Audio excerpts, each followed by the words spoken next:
meeshaa akkana bareedina maashaallah tabarakallah hixaana waan barbaadan naqatu dandeettanii akkanumatti illee bareedummaa foofaan baay'ee takka bareeddi garummaatu hixaanaaf jechuudha kan tajaajilamu mana keessatti halluu garaagaraatiin gumutti illee yookaan halluu qabne kan illee barbaadan kun akkanatti illee hedduu bareeddi jechuudha antaan taatee dhiqqoo akkana bal'atti tiisuni egaa isinillee akka fayyadamtan jedhee isinii qabadhe dhufeetiin jira hordoftoota kiyyaa meeshaa hedduu takka isin tajaajiluudha mana keessan keessatti hixaanaaf isin barbaachisaa kanaaf hundi keessan utuu hin dagatinaatti ansee mootu wanta natti hundi keessan bitadhaa maaliif jennaani mana keessa shamara takkaaf hedduu takka barbaachisaadha akka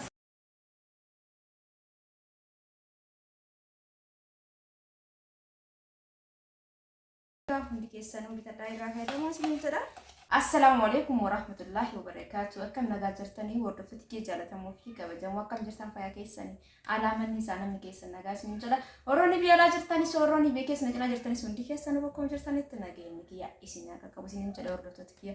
Egaa samoona kana isin irraa babbareetiin jira dhiifama guddaa isin jedha hunda keessanuu jechuudha maaliif jennaan haaluma hojiitu na babballeessanii beektanii akkasumallee orooni meeshaa na biraa qabdan orooni maallaqa na biraa qabdan torbee kana keessa akkuma hundi keessan beektan gabaan dikkoo sirrii miti maalii fi ayyaana maal jedhanii meeshaan siinaa hin jiru jechuudha.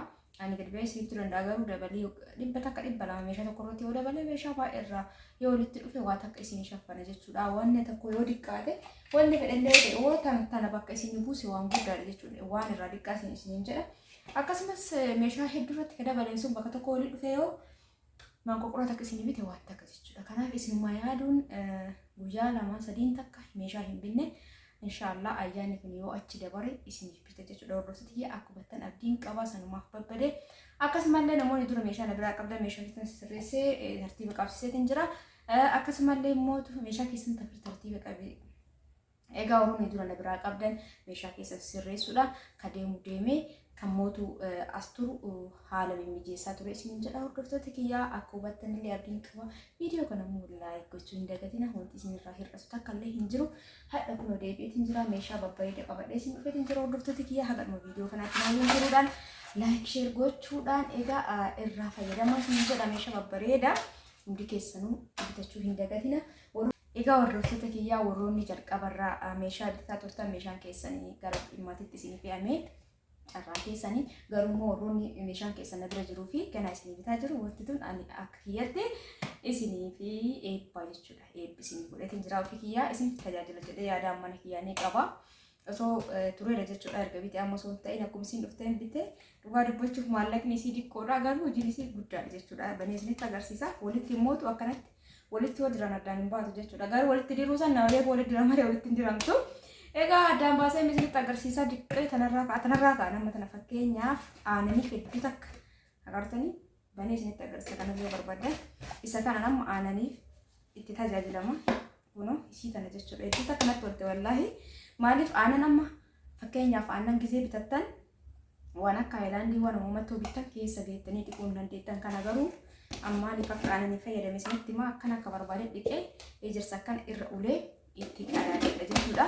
Aannan leetira tokko hin fuuti maashaallah tabarakallah baay'ee natti tolti. Laastikiidha gizee tokko beektanii meeshaan kenna kun laastikii mata'ee hedduu nama tajaajilu jira jechuudha.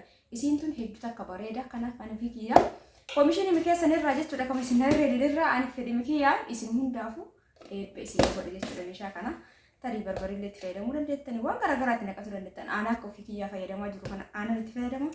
Egaa kana mootu tunillee akkasuma jechuudha sadarkaa qabanii jechuun kuni guddaadha kuni kan lammataati hiddu galeessa waan barbaadan naqatu dandeettanii wanni isin natti toltee wanni jechuudha jajjabina qabdii akkasumas sirriitti nu tajaajilti. Fakkeenyaaf wanti qimamii itti godhu akkanaa osoo hin ta'in laastikii wanti garaagaraa kireemiin garaagaraa keessaa dhume itti fayyadama mana keessatti gosoota qimamii hedduu qopheessu jechuudha waa hedduuf tajaajila. Kana ta'ee osoo mastaawwatii ta'e hedduu namatti tolu jechuudha. Kunis garuu mastaawwatii san caalaa isin tajaajila yoo cabuu baate yoo eeggannoo gootan kunuu lammaffaa kana. Egaa sadaffaan mootaa laastikii waan nutti agarsiistiin jedhinaan waan ofii kiyyaa fedhee fi egaa walitti deebisnaa mi'aama walitti deebisuuf malaa yoo deebisan malee walitti hin deebitu walitti namaan deebitu akkanatti malaan jechuudha kun agartanii malaa yoo ta'e malee aga feetan akka walitti godhaa walitti walitti hin deebitu jechuudha. Waan ho'iitu jira waan bakka kana laaltanii walitti godhuu qabdan kun haala salphaa ta'e walitti godhamti jechuudha hordoftoota kiyyaa. agartanii kuni ani meeshaa warri isinii bitaa jiru hunda keessaniifu isinii gumaachee jira. Birrii xiqqoon bitamti, birrii xiqqoon bitamti jechuudha saniifi anillee ka waan hojjetaa jiru tanarraa waan birrii xiqqoo waan nama miine waan ta'eef isiniif akka dabalataatti jechuudha isinii baree jira. Haadha meeshaa kanaatiif illee fidhiitii yaa karaa godheef jira. Egaa hordoftoota kee akka isin jedheen booda qajeelamaan gara viidiyootti isin dabarsa. Egaa haadha namni noora hubiin jiru. Mee akka mul'atutti kaayeetiniin gara meeshaa akka mul'atutti isinii kaaya. Egaa hordoftoota kee namni waraabu hin jiru waan ta'eef ofii kiyya akkanatti waraabaa isinitti agarsiisa. Meeshaan kama beektan waan ta'eef ol qabee qaqqabuun hin barbaachisu. Kunoo meeshaas jidduu kana jiru jechuudha. Meeshaan dhabitee kunoo tirii samuuna kana bitaa jiru jalqaba asumarraa isinii agarsiisa. Kun isaanii faandishaati akkuma marti keessan beektan kun luka isaati qarshii 500 bitee jira. Lamaan isaatu gurguddaadha jechuudha. Hordoftoota kiyya itti aansee saanii saarvisii tana fedhii isiitiin kanatti ergitee jirti. Homaan jettu jajjabduun fakkaatti jechuudha. Hordoftoota kiyya kanarra jajjaballee jira garuu isiin kana waan naan jetteef jecha darzana tokko bitee fi jira qarshii 1,300 bitee fi saanii kana jechuudha. Itti aansee mootuu tiriin kun jira. Tirii kana viidiyoo kaleessa irratti gadhiiseen tirii kun tirii hedduu akka namatti toltuudha. Hedduu fi fedhe kiyyaan bitaa jira tiriiwwan tanniin garuu yeroo baay'een argamtu jechuudha. Hordoftoota kiyya namni carraan irra buusee argamte egaa argate namni kun illee akkuma gabaan dhufetti jechuudha. Wanta tokko biyya keenya keessatti bareeda jettanii itti deebitan hin argamu dhaabbataan hin oomishan jechuudha. Kunoo ababaan isii xiqqoo garaagarummaa qabdi ol keessa fuudhee fi isii tana firee sadii naan jettee jirti. Firee sadii fuudhee fi aansee immoo hordoftoota kiyya kunoo saanii tirii kana immoo dura bitee ture jechuudha. Tiriin kun qaammaa kanarra furdina qaba. Kunoo lummuxxiidha. Hedduu furdaadha jechuudha. Kunoo akkuma argaa jirtan xiqqoon tun 400 bitamti. Hedduu yaabbuudha jechuudha hordoftoota kiyya. Kajalaa kun immoo 600 bitamaa ni beektanii isa lamaa fi tana walitti ajajje jechuudha hordoftoota kiyya. Egaa isii tana mootu kunoo akkuma argaa jirtan tan hedduu namatti tolti jajjabina qabdi garuu akka kajalaa san hin furdattu jechuudha. Kunoo kana fakkaata 350 bitee fi jira kana kajalaa furdaa kana 600 ta'etti aantu tan mootu 400 jechuudha hordoftoota kiyya.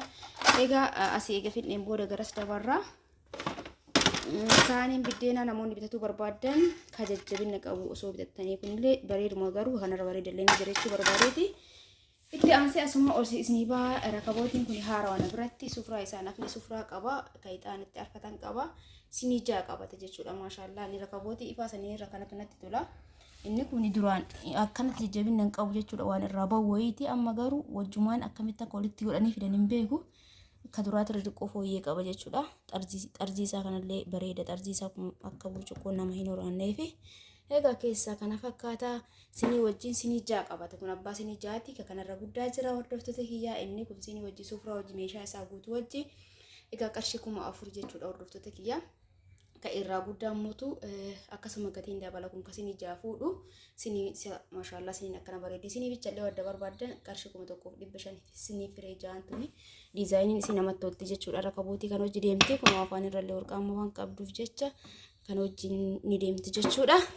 Itti aansee maankaa fannoo kana hordoftoota kiyya maankaa fannoo kun hedduu takka baay'eetu jira.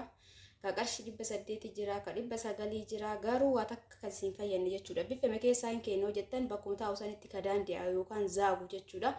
Egaa kun tokkoffaa qarshii 1,800 bitaa jira. Itti aansee mammasaa yookaan xumaa tana namni hundi keessan gurgurtaa jirtanii maashaallah.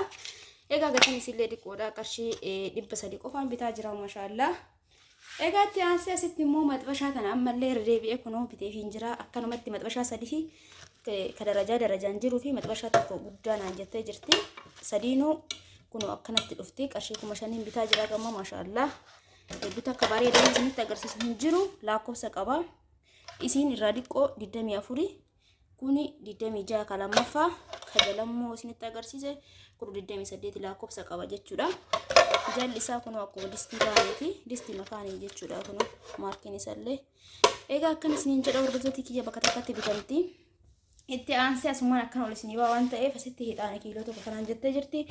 Kunoo hixaanni kun hixaana akka kaleessa kunoo isinii hime kiiloo takka kana biraa qaban warri meeshaa amma eeggataa jiran uffanni garagarallee shiitii garagarallee qabanii hixaana kiiloo tokko hundaafuu qarshii 800 biteefii jira. Ixaanni kun aynaa meeqa aynaa hedduu qaba jechuudha. Akkuma kalee dura argitan sanitti walitti gizee maqaa argitan jedhee yaada. Itti aansee maandajaa kana. Maandajaan kun biyya keenya keessatti yeroo ammaa kana maandajaan irra tokkoffaa jedhamu isa kana. Qaamni isaa hunduu qorqorroodha. Kunis qorqorroodha jechuudha. Qorqorroo zimbiloo osoo hin ta'in furdaadha. Kinuun argitan jedhee yaada. Namni biyya keessa jirtan immoo ni beektan jedheeti yaada. Inni kun maandajaa bareeda. Xiqqaaf guddaa qaba. Inni kun guddaadha. Qarshii 850 bitee fi jira hordoftoota kiyyaa. Kuuwwan kanaa gadi qarshii 400, 500, 600 jira. Sanyii kanatti ni dabala jechuudha. Kuuwwan ka duraanis ni qannasaa aga qarshii 500 ti. Egaa itti aansee mootuu asumaan akkana dhufaa. Egaa asirratti kunoo meeshaa ixaanaa kana lama naa godhi jettee jirti. Halluu kanaa fi halluu kanatti maashaallah tabaarakallaa hedduu akka jaaladhe meeshaa wantanniin qarshii 300 600 bitee fi jira isii lamaa jechuudha. Ani yeroo dura bitu san qarshii 250 bitee ammallee yooma kana bitu 250 mallee jira garuu keessaa filadheeti ani kanatti tole. Egaa kana bitee isiniin jedha. Itti aansee jookii kana. Egaa jookii kana namoonni baay'een hin bitatan malee hedduu takka waan kwaalitiidha. Akkasumallee jajjabina qaba hordoftoota kiyya. Warroonni jookii warqaamaa bitataa jirtan sunniin warri lama wal fakkaataa warqaamaa jajjanfaa tokko osoo kana gootanii fedhii kiyya jechuudha. Ani isinitti jechuu yaada kiyya. Hedduu jajjabina qaba. Burcuqqoon isaallee bareeda, innillee bareeda. Akkan isiniin jedha warri jookii warqaamaa bitatan sun bitatan osoo jechuu kiyya osoo hin ta'in warri lama ana ajajjan asuun dhugaa dubbachuuf warroonni qaan ajajan hundi isaaniitu dachaan ajajanii asumaan immoo warri haadhatii yaaddanillee wallahi bifa akka namatti tolan jechuudha. Ofiifillee haadhofiitiifillee haadhofii gammachiisuun hagamta akka namatti toltu ni beektanii hundi keessanuu. Warri meeshaa na biraa ajajatan maashaallah tabaarakallaa yaa rabbii muraada keessan haa guutu isiniin jedha. Haadhofii gammachiisuun wallahi namni haadhofii kabaju haadhaaf abbaa ofii kabaju hedduu akka namatti tola. Egaa jookii kana 2000 bitee fi jira. Itti aansee maxxabashaa kana wanni hiikuuf hin jiru. Itti tokkoffaa fi isa kwaalitii akka distii seeraamikiiti bakka isuma jechuun hin danda'ama. Egaa isa tokkoffaati isa guddaa jechuudha. Jalqabaa guddaati. Qarshii 3000 bitee fi jira hordoftoota kiyyaa isa guddaa qadaada qaba jechuudha. Garuu meeshaa gizee argisiisan yoo baasan namatti tola. Mee mulumallee baasuu baadhu isinitti agarsiisa. Na waliin turaa isiniin jedha.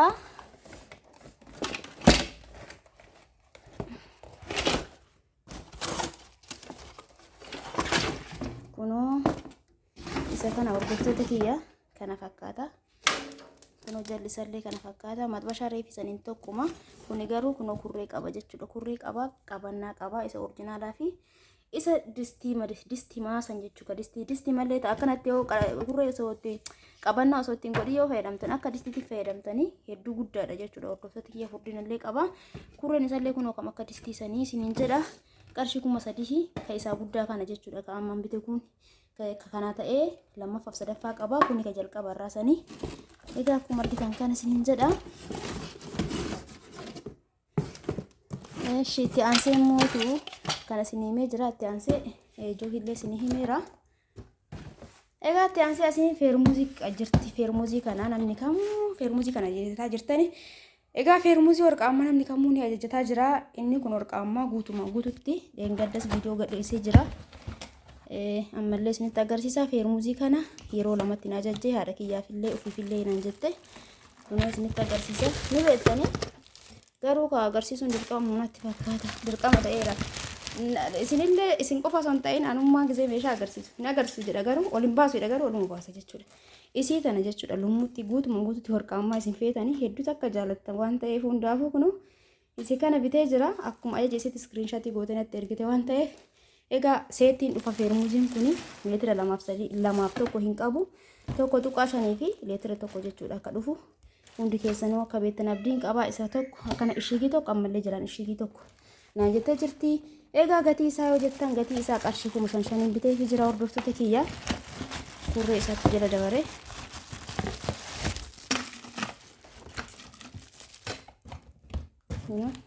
Harka tokkoon waraabaa jira waan ta'eef natti hin tolle hordoftoota kiyya. Eeggannoo barbaachisa. Ishii kun tokko asiin gadi misee sumaa kaa'u. Kan ammoo baasee isinitti agarsiisu tokko waan ta'eef jechuudha. Kunoo inni kunillee kanuma akkuma argaa jirtan kana feermuuzii kanas 5,000 akkanatti ishigii ka amma isinitti agarsiisillee 5,000 lama bitee fi jira yeroo lamatti. Egaa itti aansee mootuu asiin gara isin deebisa. Mastaxabaa kana namni hundi jaalatee hojjetaa jira. Mastaxabaa kwaalitii isaa eeggateedha. maastaa xabaa hedduu namatti toltuudha hordoftoota kiyyaa waan ofii jaalladhe tokko isinii bite guyyooma jalqabaallee kanumaaf hundi keessanuu eeyyataa jirtanii hedduu akka natti tola maaliif ree bakka haala bareedaan fayyadamee argeetiin jiraanii hordoftoota kiyya hedduu akka jajjabiina qabdi meeshaan tuni jookiin isii afaan keessa garaa hin bal'atu hin qal'ata sanii gara kan maashaallah tabaarakallaa iyyuu namatti tolti jechuudha qarshii 250 qofaan isa lamaan ajajjee jirti egaa itti aansee faana'oonni tanallee maandajaa tanallee firee lamanaan jettee haadhatii yaafi uffishillee maashaallah tabaarakallaa hedduu takka natti toltan hordoftoota kiyya hundi keessanuu jechuudha hundi keessanuu hedduu takka natti toltanii warri meeshaa ayyataa jirtan kunis haadha kiyyaaf ufii kiyya onaan jedhan hedduu takka natti tola waan hin beeku egaa maandajaa tana akkuma dura isinii ibsa irra deebi'een dubbadhu qarshii 650 isinii bitee jira yoo barbaadan gabaa irraa sanirra isinii hojjechiisuu danda'a qarshii 500 garuu 150 garaagarummaa kana jechuudha kana yoo isiniin jedhu ta 150 kana yoo isiniin jedhu kan maan gabaa irraa gamada qal'aan hojjetame sunu wallahi kun fayyadamaa jiraanuu jechuudha gamma uummata kan taane garuu gaman isaa garaagarummaa qaba diqqoo isiin haayiliin qabdu jechuudha kan ammoo fayyadameen argine egaa filannoon keessanii itti aansee muutu asiin saanii feermuuziin jettee jirti kun halluu tanatti maashaallah tanaan durallee bitee jira bunniif kanatti bitee isii kana bitee fi jira qarshii 2600 bitee fi gatii bareedaadha maashaallah tabaarakallaa kana fakkaataa on irraa isinitti agarsiisu hin jiru hundi keessaniyyuu ni beektan jechuudha kun kana fakkaatti qarshii 2600 bitee abbaa sadiitti itti aansee saanii giloobaalii kana firee lamatti na jijji kun akkuma argaa jirtan kana tokko distiitu gubbaa jira hin baasu jechuudha meeshaa yoo baasan nama saniifillee tarii jalaa hiqaan bilooniin keessaa ba'uu danda'a kanaan booda hin baasu meeshaa kunoo maaliif ree ifaajee dabala malee uummata kan fayyadu jechuudha egaa maaliif sahaaniin kun uummata akka garaagarummaan qabu halluu garaagarummaa fi diizaayinii guddaaf diizaayinii diqqaa biteetu hin beeku hagammaa garuu ni jira egaa akkasiin jedha qarshii 5,500 biteef saanii giloobaalii kana itti aansee distii tana irraa dubbataatuma oola dhugaa dubbachuuf namni keenya hin beeku waan nama hubatu ani rakkoo hin qabu bituuf waan isin jettan garuu immoo isinitti himaa jira distiin tun hedduu takka haphiidha akkasumara nama gammachiistu jijjiiradha isiniin jedhee isinitti himaa jira hordoftoota kenna caalaa homaa isinii godhuu hin danda'u kun distii saanii giloobaalitti ka jalaa tun immoo distii abbaa shaniiti distii kana osoo bitatu waattanii jedhee dubbataatuma jira garuu namni kenna haati meeshaa kanallee itti meera garuu egaa haati meeshaa kana bitattullee itti meera distii kana akkamii akkasumaraa miti jennaani bakka mana keessa hojjetuuf naa ta'a distii kaawwanni qaba waan ta'eef mana keessa hojjetuuf naa ta'a naan jettee hundaafuu kunoo qarshii 2,700 bitee fi jira hordoftoota kiyyaa itti aansee as biratti wanti haaromni saaniiwwan tanniin saaniiwwan waxitanniin jechuudha hordoftoota kiyya kunoo aynaa lamatti naan jettee tun firee sadii kunoo firee sadii maankaa isii wajjin isinitti mul'ata jedheeti yaada qarshii 350 qarshii 350 bite jechuudha isii tana kun akkuma irraa kana haga nageetti furdoodha maankaa takka qabdi isii sadiitti jechuudha sanillee isii sadiitti isiin takka cirfaa wajjin 350 bitee fi jira egaa saarbisiin kun immootu guddaa eqaa irra kaayee malee bakka takkatti bitama kaabaabaa jidduu qabu kana isiin ka gizee duraan ka akka waan garbuu jidduu qabu tokko naan jette isa hin dhabe jechuudha kana bitee fi qarshii 750 bitaa ture samuuna duraa san saarbisii kan amma 900 ta'eetiin jira hordoftoota kiyyaa qarshii 150 dabalee saarbisiiwwan tunni jijjiiramtee ta biraa dhufaa jirti jechuudha saniif ta'uu ni mala kadhabamee fi saarbisii gosa garagaraatti dhufaa jira egaa akkasiin jedha itti aansee baaldiin kun jala jira dhiifama baaldiin tun jala jirti guddaadha baaldiin kun aynaa lama qaba tokkoffaa lammaffaa ka tokkoffaatitti bitee fi jira leetira 10 kana qarshii 400 bitee fi jira ka lammaffaa sun haga 280 haga 300 jira isiniin jedha hordoftoota kiyyaan 400 bitee fi jira itti aansee wambarii tana 300 bitee jira ni beektanii viidiyoo kiyya irratti egaa akkan isiniin jedha meeshaan irra ni qaba dheerifatan fakkaata as biratti distii guddaa tokko naan jettee jirti egaa kunoo distiin abbaan lama kunoo as jira ka isii gubbarraan jira distiin hunduu aynaa tokko waan ta'eef rakkoon qabu kunoo akka inni miidhamneef jecha toora tokkotti akkanatti dardaree jira hordoftoota kiyya abbaa lamaa tana qarshii 2,800 bitaa jiranii beektanii hundi keessanuu ka tokko lammaffaa jechuudha ka tokkoffaa sun immoo qarshii 3,200 ta dhumarra jettu sun qarshii 1,500 jechuudha isiin garuu namni gammadate hin jiru gaafadhee jira waan ta'eef kana fakkaata isiniin jedha egaa hordoftoota kiyyaa osoo gara xumuraa ga'ee yaadadhee kunoo baalloonni wanti niin jirti ka hiqaa keessa kaatan hiqaa dhexxanii ogeessan as keessa kaatanii qarshii 250 bitee fi jira hordoftoota kiyyaa itti aansee mootu isa kana guddaaf xiqqaatti naan jette wanneen kun dhiyootan illee waraabee ture guddaa isa guddaari diizaayinii amma dhufe jechuudha. Diizaayiniin kun ka xiqqoo kun 350 ka guddaa sun immoo 500 jechuudha. Hordoftoota kiyya aynuma tokkotti naan jettee jirti. Ol qaqqabee waraabuun duraa beektan jedheeti isa kun xiqqaa 350 guddaa 500 bitee fi jira. Isa maaxilaa meeshaa kana mootu 250 itti aansee ka uffataa kana jechuudha 600 bitee fi jira. Ka uffataa kuni ka kanarra xibqiitu jira ka qaawwa kanatti babal'anne garuu mootu garaan qabu jechuudha. Kana waan garaa qabuuf kana bitaa gamma kana bitaa jira jechuun akka uffata baay'ee qabatuuf bakka ta'inni taa'etti uffata itti naqaa waan ta'eef rakkoon qabu jechuudha. Hordoftoota kiyya egaa kana fakkaata ture akkasitti tolu abdiin qaba. Viidiyoon kun isinitti ture laayikii sheerii gochuu hin dagatina. Viidiyoo biraatiin inshallah yeroo rabbi jedhe walitti deebina. Hangasitti hundi keessanuu bakkuma jirtanitti fayyaa naa ta'a isiniin jedha. Hedduu takka isin jaaladha isin kabaja mara keessanuu. Rabbiin isin haa jaalatu isiniin jedha hordoftoota kiyya. Egaa kana fakkaata ture. Harkaan gaarii keessanaa tura. Yaadaaf qeeqa keessan barreessuu hin dagatina.